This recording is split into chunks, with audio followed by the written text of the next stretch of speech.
అన్నయ్య చెప్పాడు, నీ స్నేహితులు చెప్తున్నారు మన్ను తింటున్నావు, ఇది ఎక్కడికి కర్మరా? మన్ను తినడం ఏమిట్రా? చక్కటి వెన్నలేదా ఇంట్లో? పాలు లేవా? ఏమిటి మట్టి తింటాయేమిటి? అంతే. ఇలా చూశాడు అన్నయ్య వంక నేరం చెప్పాడని. స్నేహితుల వంక చూశాడు, ఇంత పిల్లాడు ఏమిటమ్మా, నేనేమన్నా పిల్లాడిని అనుకుంటున్నావా? చేతకాని వాడిని అనుకుంటున్నావా? అన్నయ్య తమ్ముళ్ళు అలాగే చెప్తారమ్మా స్నేహితులందరూ. నేనేం మట్టి తినలేదమ్మా, నిజంగా నేను మట్టి తినుంటే అమ్మా నేను నోరు తెరుస్తాను, వాసన చూడమ్మా, నా నోరు వాసన వస్తే నన్ను కొట్టేయమ్మా అన్నాడు. అంతే. ఏది నోరు తెరు వాసన చూస్తాను అని నోరు తెరిచాడు. పిచ్చి తల్లి వాసన చూద్దామని దగ్గరికి వెళ్ళింది.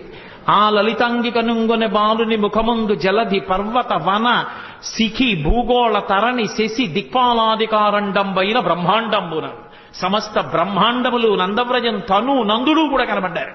ఆశ్చర్యంబు చింతింపగా ఆశ్చర్యపోయింది. వీడి పిల్లాడా పరమాత్మ అనుకుంది.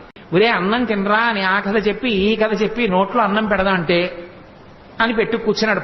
తింటలేదు అన్నం. పాపం వచ్చి